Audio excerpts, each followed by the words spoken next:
La colección museográfica de Cártama no es solo un espacio museístico, es un viaje en el tiempo por las civilizaciones que forjaron la historia del municipio. Desde herramientas prehistóricas hasta cerámicas andalusíes, este espacio custodia más de 180 piezas que muestran el alma arqueológica de la localidad. Francisco Melero, arqueólogo y figura clave en su desarrollo, nos guía en este recorrido que enlaza pasado, presente y futuro del patrimonio cartameño. Buenas tardes, Paco Melero, muchas gracias por atender a Revista Lugar de Encuentro y vas a hacer las veces de maestro de ceremonia enseñándonos esta colección museográfica que en primer lugar pues queremos saber cómo nace, cómo surge el realizar esta colección. Pues mira, por un lado, bueno, en Cártama se sabe desde probablemente las excavaciones más arqueológicas más antiguas que se hacen en España se hacen en Cártama, a mediados del siglo XVIII, al mismo tiempo que en Pompeya. Entonces, a partir de ahí se sabe que hay un montón de piezas arqueológicas de importancia, vamos, por toda España, ¿no? Sí. En segundo lugar, a finales de los años 90 y hasta el año 2007, se produce lamentablemente la destrucción de la necrópolis del cementerio ibérico en Cártama, cuando se producen los ensanches urbanísticos. Y hay vecinos, digamos, bueno, las administraciones fallan en la protección de ese patrimonio arqueológico, pero hay vecinos como Fernando Bravo, como Juan Jesús Vera, Rafael Vega, que recuperan una gran cantidad de materiales de esas necrópolis, de las terreras, de las destrucciones, ¿no? Hasta tal punto, bueno, y con una entidad de que, bueno, la colección de arqueología ibérica más completa que hay ahora mismo en la provincia de Málaga es esa, la que recuperan ellos.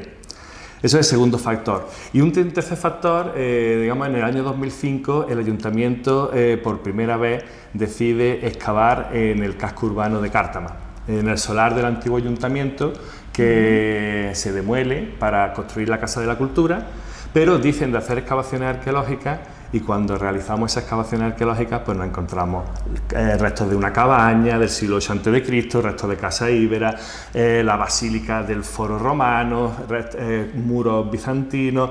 Entonces, claro, cuando le llevamos ese informe al ayuntamiento, dice, la cultura no está en construir otro edificio, sino que la cultura está en recuperar los restos arqueológicos y ponerlo en valor.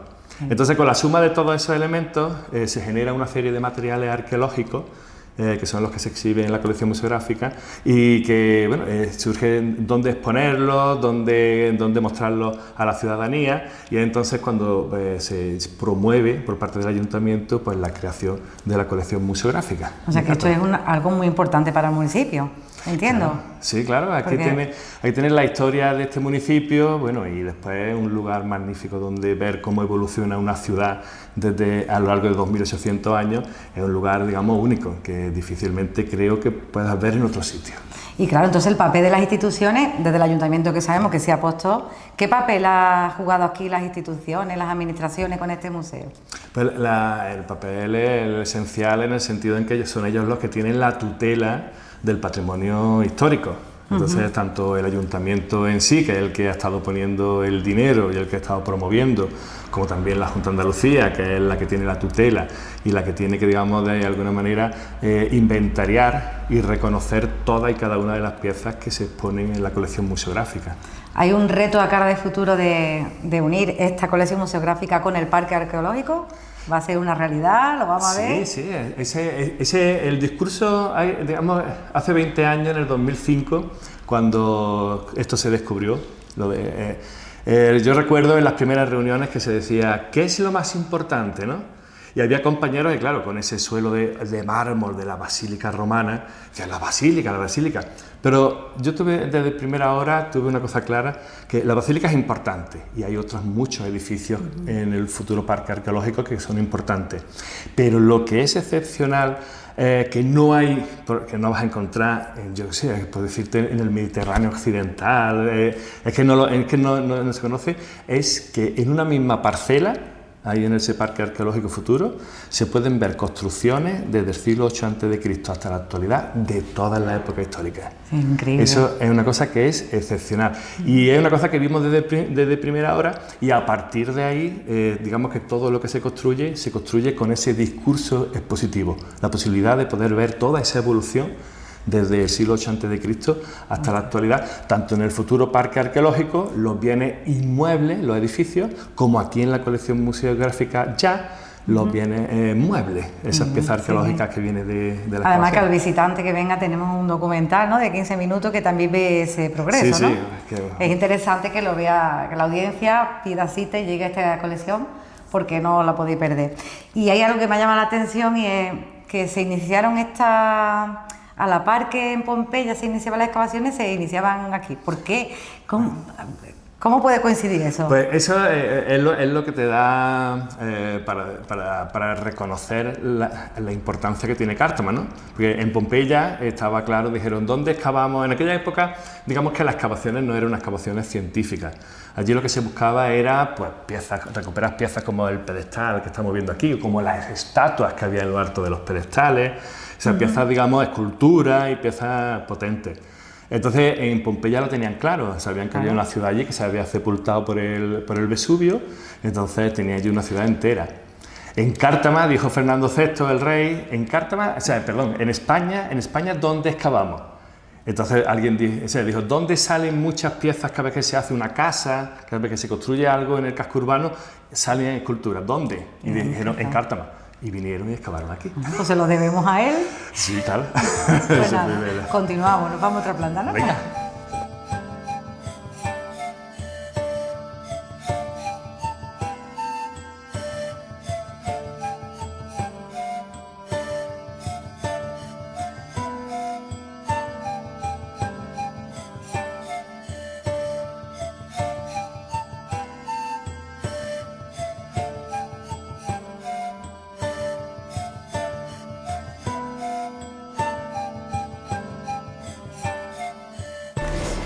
Bueno, Paco, nos encontramos en la primera planta. El visitante, ¿qué recorrido histórico encuentra en esta planta?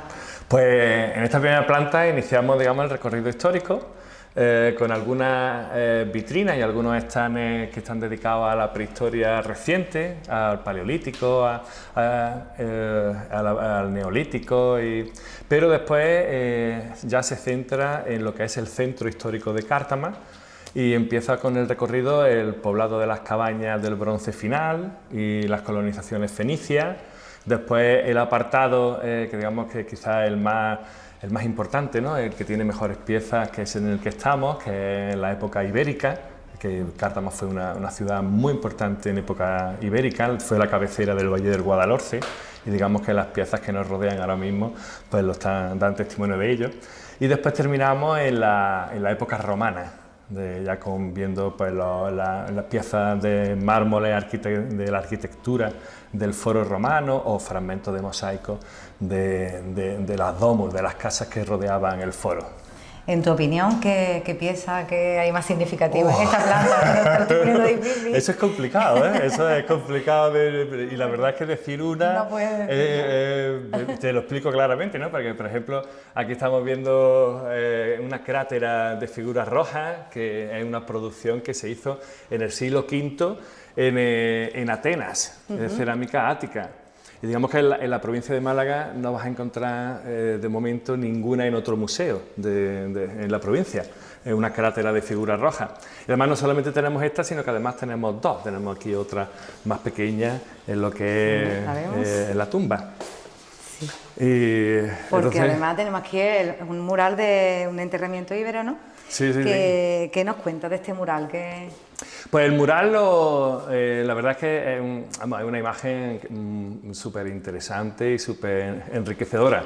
La planteamos, la hicimos para poder comprender visualmente las piezas que tenemos en la vitrina, poderlas ver reconstruidas en la imagen. Lo que está representando pues, es un funeral íbero en la que ha fallecido uno de los guerreros de la aristocracia de aquella época, y entonces los compañeros, los guerreros pertenecientes a la aristocracia, están metiendo sus armas y sus utensilios dentro de la tumba, que la hemos reconstruido al pie de ellos.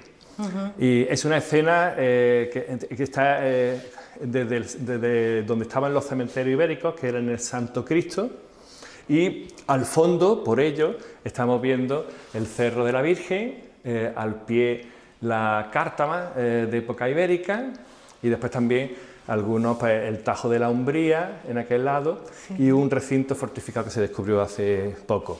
Y entonces, esto es el que está imitando... Simulando el suelo, ¿ves? Ellos están pisando el suelo. Están pisando este suelo, vale.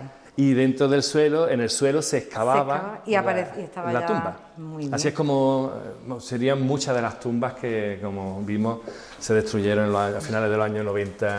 Pero lo que decía de las piezas importantes, habría que señalarte otras dos. Pues vamos a ellas. Porque aquí tenemos un estandarte de época ibérica, que es una pieza que en el mundo ibérico, en la cultura ibérica, se conocían, había registradas 17. Y este de Cártama es el 18. O sea, es una pieza excepcional. ¿Qué es, no? Es un cetro donde representa un personaje masculino desnudo sobre un caballo en la parte de arriba. Sí. Y en la parte de abajo vemos que está aplastada, pero engarzaría en un astil de madera. Ajá. Y es un cetro de príncipe, digamos, es uno de los personajes principales de la aristocracia ibérica, pues lo portaría. Le falta la cabeza porque normalmente llevaba un casco de cimera, de esto que tiene el penacho, que estamos viendo, pues normalmente lleva ese tipo de casco y tiene un cuello tan estrecho y tendría un casco tan grande que, el casco se perdió. Se partiría Los especialistas dicen que representa al héroe mitológico de la familia aristocrática gobernante de Cártama. Ajá. Entonces digamos que es un personaje igual que Hércules o cualquier dios. Pertenece a la religión griega y romana. Este pertenecería a la religión ibérica. ¿Y qué otra pieza es tan importante? Y después hay otra que, bueno, que es este plato que estamos viendo aquí, que como puedes ver tiene alrededor, pues, una epigrafía en ibérico. Claro. Eso es una pieza excepcional, que es muy difícil de encontrar en una excavación arqueológica. Y este proviene de la plaza, este ya no viene de los cementerios, sino que estas vitrinas son piezas que vienen de las excavaciones de la Plaza de la Constitución. Y el ibérico, como sabéis, sabemos leerlo, pero no sabemos lo que significa, no entendemos todas las palabras que pone, ¿no? Sí. Entonces, el especialista que lo ha estudiado, pues indica que encuentra un topónimo de una ciudad, o te encuentra también el nombre de un personaje terminado en ictu, pero no termina de leerlo. Entonces, digamos que esas piezas son las piezas excepcionales de verdad. Pues esta planta, algo más, a los mosaicos, me llama muchísimo la atención. Sí, aquí yo siempre me gusta, cuando hago las visitas, siempre me gusta diferenciar las piezas por los espacios funcionales de donde proceden. Sí. Entonces, por ejemplo, aquí tenemos el stand de época romana, donde estamos viendo por un lado las piezas de mármol que revestían los edificios públicos del foro. Okay. Eso estaba, como hemos visto en el documental. Maravilla. Y también tenemos un fragmento de altar, precioso también, con su guirnalda preciosa, muy enriquecida.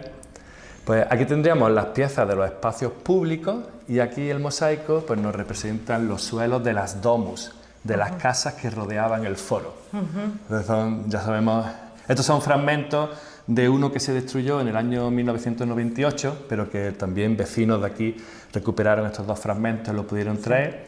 Pero en Cártama ya sabemos que tenemos el mosaico de los trabajos de Hércules, el mosaico de Venus, que está en el Museo de Málaga, uno que descubrimos hace 4 años en calle Feijó. Entonces sabemos que hay alrededor del foro, que coincidiría con la plaza del Pilar Alto y de la Constitución, están las domus, que es de donde proceden los mosaicos. Y hay que tener en cuenta que los vecinos y vecinas cartameños han contribuido mucho en esta conservación, claro. Sí, es importante. El inicio... claro. Y la mayoría de las piezas que tenemos en esta sala son traídas por los vecinos de las destrucciones que no se que las administraciones no supieron controlar en su día. Y ya está. Y menos mal, ya después, pues, tú con tu equipo, pues, hacer excavaciones. Y ya sí, la administración, el ayuntamiento ya está concienciado, sabe el patrimonio que tiene, entonces ahora ya sí se están haciendo excavaciones arqueológicas en las calles previas a las reurbanizaciones Sí. y precisamente para que no se destruya. ¿Y cuando se encuentra una pieza, primero tiene que ir al museo, lo tienen que investigar y después viene aquí, o cómo es? Bueno, ya por entender un poco cómo es. Digamos, en lo que nos encontramos están los bienes inmuebles, Sí. los suelos de mosaico, los muros, Sí. y después están los bienes muebles, que son las piezas arqueológicas, los cacharros, las monedas y todo eso, que es lo que sacamos Sí. y nos traemos aquí. El que Cártama tenga una colección museográfica registrada en el registro, valga la redundancia, en el registro andaluz de museos de la Junta de Andalucía, permite que las piezas pues, puedan venirse aquí y se tramitando los depósitos, la solicitud de depósito con la Junta de Andalucía. Ajá. Porque las piezas arqueológicas no son, aunque parezcan en Cártama, no son de Cártama, son de todos los andaluces. Sí. Entonces, todas las piezas, para poder tener estas piezas aquí, ha habido que registrarlas primero en la colección museística de Andalucía y una vez que estaba registrada, pues solicitar el depósito para poderlas tener aquí. Vale, vamos entendiendo, porque cuando no está en este mundo hay cosas que no entiende, porque yo si me encuentro algo digo, esto es mío. Claro, sí, Y esto no, mío, claro, no es de uno, hay que saberlo. Todos los andaluces es patrimonio público, claro, y todos tenemos derecho a disfrutar de ello, exponiéndolo como en este magnífico que me parece espacio, magnífico. ¿no? Pues nos vamos a la planta segunda, ¿no? Venga.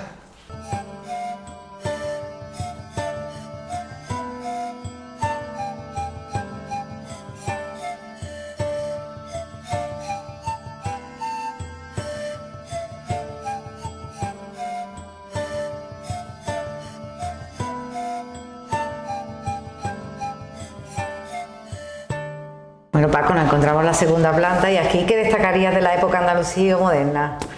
Pues aquí, como igual que abajo, hay también unas cuantas de piezas que son muy, muy interesantes, pero yo, vamos, esta cántara nazarí de finales del siglo XIV es quizás mi favorita, porque es una pieza única que no vas a ver en ningún otro museo, vamos, en España, no vas a ver en ningún otro museo. Y es que es la pieza dentro de la alfarería nazarí es un culmen, y por la perfección y la complejidad técnica con la que está elaborada. Porque es una pieza que, como estáis viendo, es una esfera, no tiene base plana, y es una cántara con la que iban en el serón, con el borriquillo, iban al arroyo a rellenarla para traer después el agua a la casa y colocarla en una estructura parecida a la que estáis viendo, en una cantarera que hemos conocido de toda la vida. Y la pieza, que de eso tiene 3 milímetros de grosor, o sea, es una pieza muy fina, y tiene la estría del torno en vertical, porque era una pieza que se hacía en 2 partes, que después se pegaban, y a la que después le añadía las asas y le añadías también el cuello. Fíjate, con una pieza tan fina, con la complejidad que requiere para poderla hacer. Y es una pieza que es única, pero en parte porque los arqueólogos no sabemos reconocer esta pieza en las excavaciones. ¿Por qué no la sabemos reconocer? Porque si te fijas, está en fragmentos, y nosotros cuando en las excavaciones nos la encontramos fragmentada. Cuando la encontramos fragmentada e incompleta, no está completa, no sabemos si la parte de abajo es una jarra, tiene base plana, es una jarra, o es una cántara como esta. Yo tuve la suerte de que en el año 2005, cuando me apareció en la primera excavación que hicimos, me di cuenta de que había muchas piezas, empecé a reconstruirlas, y sorpresa para ti cuando viste que era... Esto no es una cántara que no está. Entonces, pues, es una de las maravillas, ¿no? Y estoy viendo ahí un enterramiento que me llama mucho la atención porque es real, que habéis trasladado. Cuéntame un poco qué aporta, el ver este enterramiento aquí, ¿qué aporta? Pues es tener un testimonio magnífico de que en Cártama ha habido, antes de los rituales y del cristianismo que tenemos hoy en día, ha habido otras civilizaciones con otras religiones distintas, ¿no? Los romanos sabemos que tenían un panteón de un montón de dioses griegos, de dioses diversos. En época musulmana, pues el enterramiento está siguiendo el ritual islámico con el que enterraban a todas las personas. O sea, yo siempre cuando estoy aquí en la visita pues pregunto, ¿no? De ¿cómo se reconoce un enterramiento islámico? Pues porque el cuerpo está de lado y siempre la mirada al sureste, hacia la salida del sol, que es hacia la Meca. hacia donde rezan los musulmanes. Y aquí lo habéis puesto tal cual, respetando... Este procede del Arroyo de los Chorritos. En Cártama se han excavado 3 cementerios islámicos, que los tenemos en los planos de las paredes. Este en Cartamón, que se excavó en el año 1993. El de la Dehesa Alta, que pertenece a una aldea, a una alquería, que se excavó en la Vega de Cártama, en la zona de la carretera, de la autovía, cuando se hizo. Y después, en el 2013, se descubrió la Maqbara. Maqbara es el nombre con el que se conocen los cementerios islámicos. Se descubrió la Maqbara del Arroyo de los Chorritos, que es la Maqbara, el cementerio que está asociado a la fortaleza de Cártama. Excavamos 5 tumbas, como estáis viendo en el plano. En realidad documentamos 5, pero solamente abrí 3 para comprobar qué ritual tenían y cuando vi que los cuerpos estaban siempre de lado y con la mirada al sureste, dije, es cementerio islámico.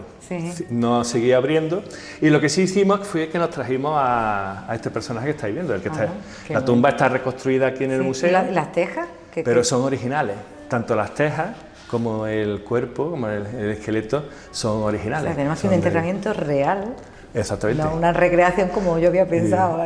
Sí, como es normal que todo el que viene aquí dice, uy, qué bien conservado está, eso es una copia, eso es un plástico. No, es de verdad. Además, este tiene su anécdota, bueno, también tiene, si os fijáis, no lo hemos puesto paralelo a la pared, sino que lo hemos girado para que conserve la posición del ritual islámico. Muy bien. O sea, respetando. Ante todo, el respeto. Dándole su respeto, exactamente. Además, este tiene una anécdota, que es que cuando lo terminamos de excavar, medía 2 metros. Muy bien. El esqueleto 2 metros. Eso cuando tuviera su carne y tuviera todo eso. Era una gran persona. Un bicharraco. Era enorme. Un defensor. Bueno, y yo me llama la atención también todas estas piececitas. Pues aquí otros están también que es muy difícil de encontrar en otros sitios, y es aprovechando los vertederos de las excavaciones de la Plaza de la Constitución. Tenemos cerámica desde el siglo, a lo largo de todo el periodo andalusí, con todas las técnicas y los acabados que presentan. Entonces ideamos este stand para poder tener una idea de todas las técnicas, ¿no? Por ejemplo, aquí tenemos la loza dorada, que es una de las piezas la técnica más preciada que hay. Lo que tenemos es un fragmento de un candil, ¿no? Pero es maravilloso. Pero después aquí sí tenemos otra, esta, que es verde, con decoración en negro, en manganeso. Interesante para aprender, ¿no? Sí, aquí es además un stand que le gusta mucho a los niños, porque como tiene botones que se van encendiendo las piezas. Pero así también es más fácil aprenderlo. Interactúa de una manera muy sencilla, pues va interactuando. ¿Y esto qué es? Eso es el pico de un candil. Si os fijas, la parte de arriba está quemada. Sí, es verdad. Y a ver dónde lo que pasa es que aquí. La parte curioso. de arriba está quemada, o sea y la decoración que tiene. De candil. Fíjate, la decoración que tiene es vidriado melado, son gotitas de vidriado melado que han hecho. Qué maravilla. Yo mis favoritas son la cuerda seca. A ver, ¿dónde está la cuerda seca? Aquí. Aquí, que digamos que es una técnica muy compleja. Y veis, la técnica de la cuerda seca se pintaba lo negro con una grasilla que quedaba en relieve, y después los huecos se rellenaban con vidriado, tanto verde como estáis viendo como blanco. Y cuando se metía en el horno se cocía y quedaba esos dibujos tan y de chulos. Cuerda seca yo he visto mucho en Granada, me parece que he visto mucha cuerda seca. No de ahora, de que guste, que se lleva. Sí, que lo siguen haciendo. Que lo siguen haciendo. Sí, yo tengo compañeros que siguen haciendo la cuerda seca y te preguntan, ¿pero esto cómo se hacía en aquella época? Vamos a mantener. Bueno, pues como en esta planta vemos que hay una visión de Cártama completa, de todo. Cuéntanos un poquito la visión global que nos da del municipio esta planta. Aquí, aquí tenéis es una cosa chula, porque tenéis la imagen más antigua que existe de Cártama, que es esta. Vale. Y la imagen más moderna de Cártama, ¿no? Lo que es Cártama Pueblo, lo que es el centro histórico de Cártama, como me gusta a mí llamarlo. Y aquí estáis viendo una imagen que se dibujó por George Ornagel en 1564, y estáis viendo donde el castillo, que era donde vivía la fortaleza, donde vivía la población principal, se está abandonando y se está desarrollando el caserío a los pies de las murallas. Viendo es una imagen de ese proceso, ¿no? Con las dehesas, que eso ya no existe, pero que junto al río había un bosque de dehesas, de encinas, que después se fue talando y se fue ya en años posteriores. Pues esta es la imagen más antigua y después aquella, pues la imagen actual. Varía un poquillo. Sí, ya ve que varía. Aquí seguimos teniendo la fortaleza, el castillo arriba, la fortaleza, y después ya todo el caserío que se ha extendido hacia abajo. Claro. Muy interesante. Y aquí tenemos la tinaja. Esta, yo le digo el último mohicano. Porque las tinajas en época almohade, en el siglo XII, están súper estampilladas, están súper decoradas con estampillado. Y después el vidriado verde que estás viendo, le llega, en época almohade llega mucho más abajo.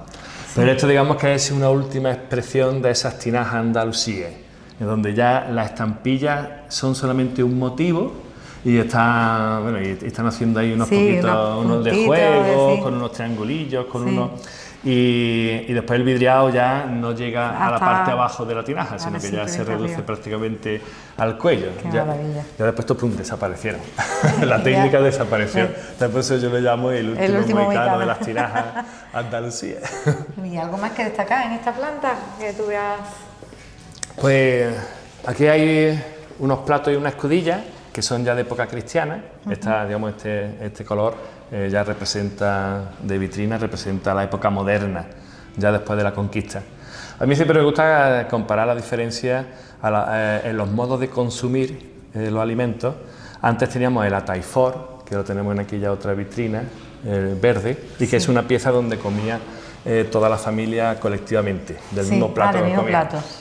Y cuando llegan los cristianos, pues traen ya dos juegos en la cubertería. Traen su plato para los sólidos y después el cuenco para los líquidos. Y lo que pasa es que me viene mucha gente mayor y se quedan mirando el ataifor y dicen, pues nosotros hemos estado comiendo hasta hace poco también todo el cucharó. Yo he escuchado a personas mayores decir eso, que han comido, muy interesante también.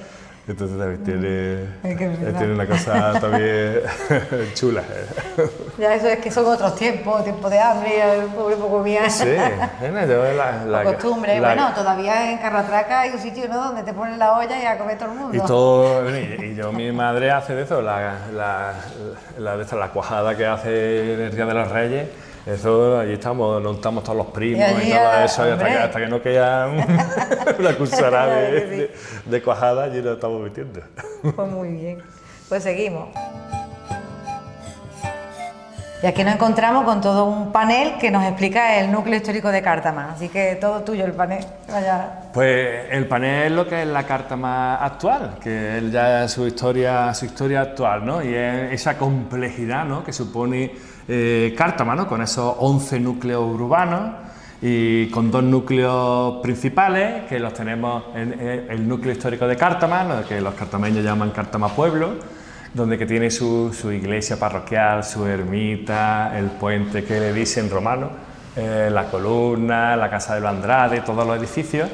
Después está la Cártama Estación, que tiene también una serie de inmuebles que son de interés patrimonial, como la propia estación del ferrocarril, como las casas de los trabajadores del ferrocarril, el parador. Todos son edificios que son de interés patrimonial, pues suponen la historia, el origen de la estación de Cártama, ¿no?, que hoy en día ya es un núcleo que es mayor que el centro histórico, el Puente de Hierro. El Puente de Hierro. También famoso, las casas de Prolongo, la fábrica de Prolongo.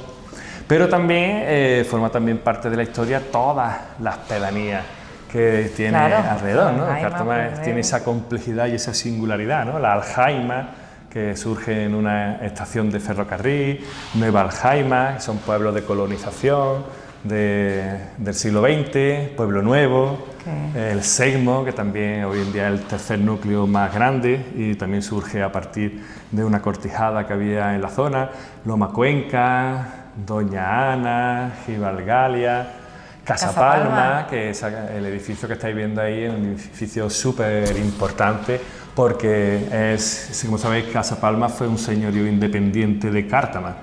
Y hasta que se produjo la abolición de los señoríos y el término municipal de Casa Palma quedó repartido entre Cártama, Pizarra, Coín, quedó repartido.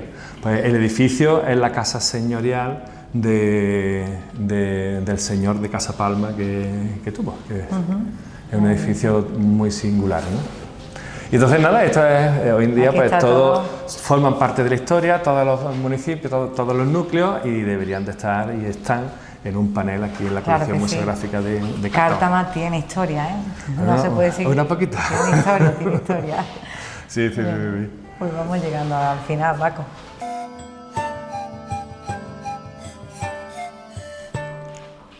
Bueno, Paco, esto ha sido maravilloso lo que hemos visto, y ser partícipe de este proyecto como arqueólogo, ¿qué ha significado para ti?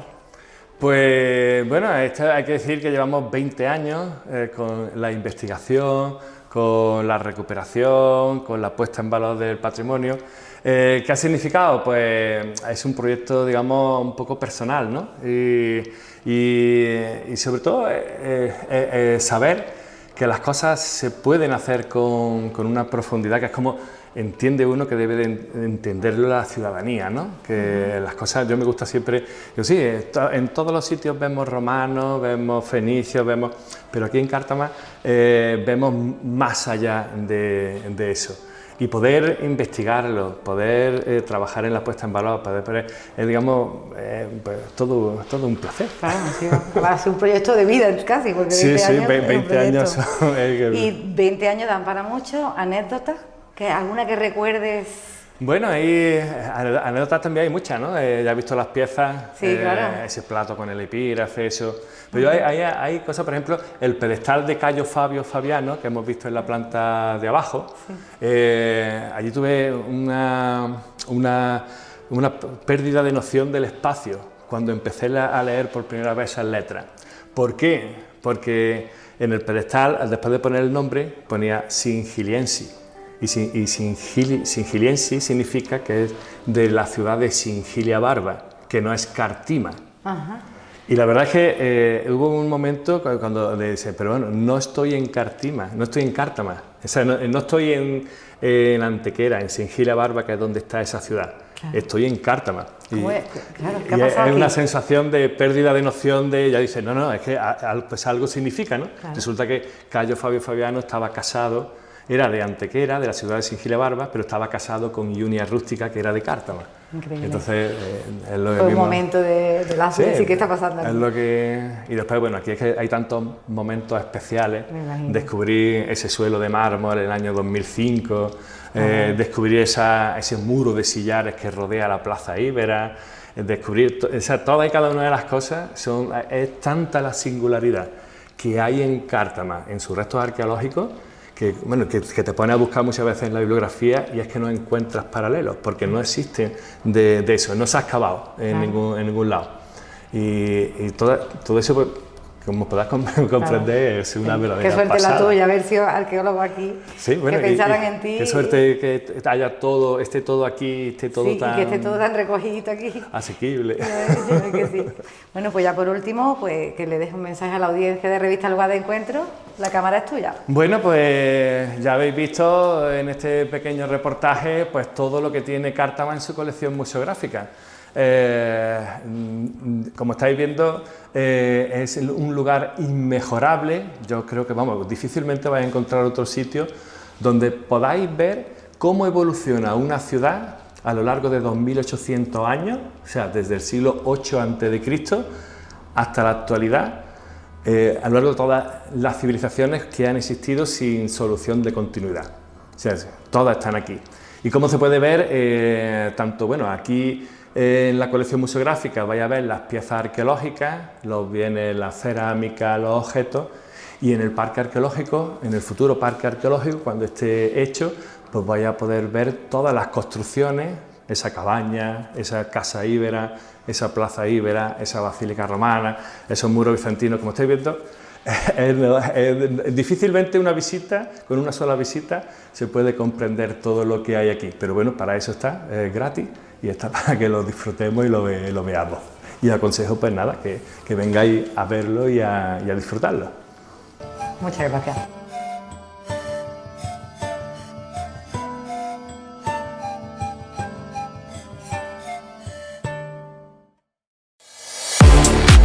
¿Te gustaría estar al día de lo que pasa en Málaga y sus pueblos? Noticias locales con información veraz, eventos culturales, festivos y deportivos, entrevistas exclusivas y actualidad. A diario en nuestra web www.revistalugardeencuentro.com. Revista en papel trimestral desde el año 2002. Suscríbete a nuestro canal de YouTube y síguenos en redes sociales para no perderte nada. Lugar de Encuentro, desde Alhaurín el Grande, para el Valle del Guadalhorce, Sierra de las Nieves, Málaga y Costa del Sol.